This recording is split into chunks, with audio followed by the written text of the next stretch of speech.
like wind chime that's going on, but it's just him like really having it. Steve Howe on the guitar work, again, just bombarding you with all these different scales and all the different notes. Chris Squire on the bass, just like really hitting you over the head with these crazy bass lines.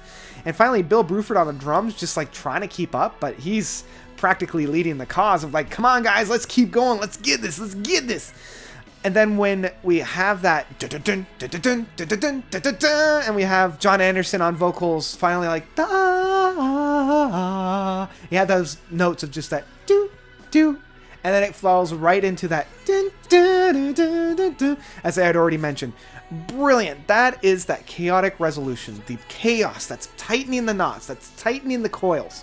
And then finally we have that release, and that release is just that that breath of fresh air afterwards. And that leads us throughout most of the track, that breath of fresh air. We're discovering it. We have that, I get up, I get down. Like that note sequence.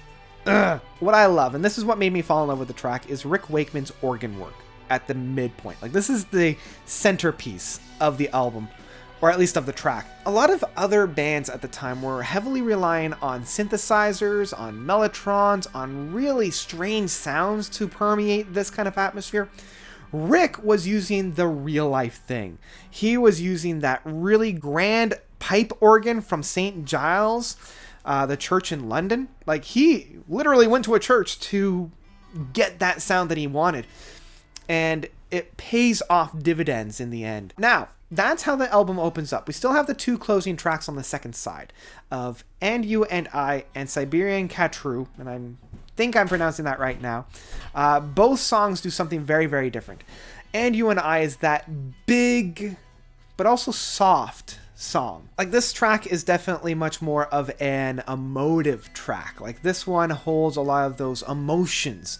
You have those very intimate emotions of, you know, Steve Howe as he's tuning the guitar, and originally he was just kind of in the studio tuning it up, and I think it was John Anderson that said, hey, that's really good, let's put that on the album. And I kind of miss that whenever they play this live, because whenever they play this live, they always just blast you with sound with that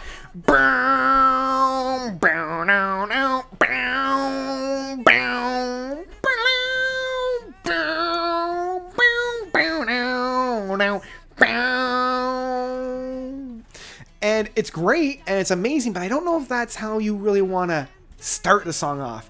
Starting the song at this small, intimate point gives us a journey to work towards. When you start off at the big climax, you're like, well, now where do we really need to go?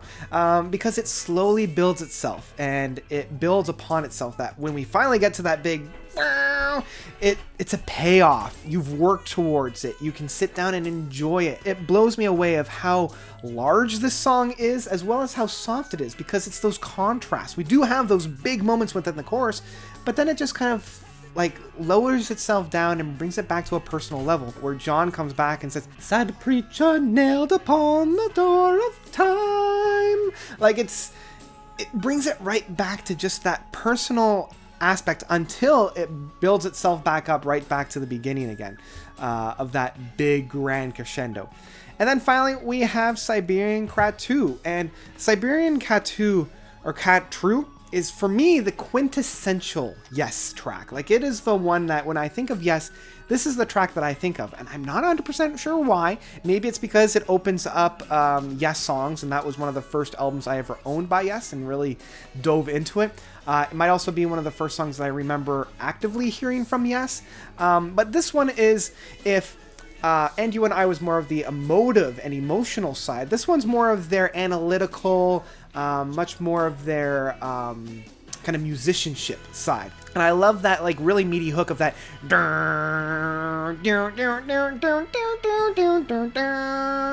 and like it's such an odd piece, but because everybody's playing together as one, it really, really works. And again, nobody outshines anybody else on this. It comes together very well in the end. So yeah.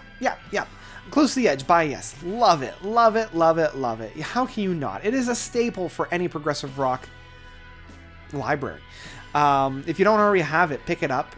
If you haven't already heard it, listen to it. It is, let's actually do this properly. Close to the Edge by Yes is an absolute masterpiece.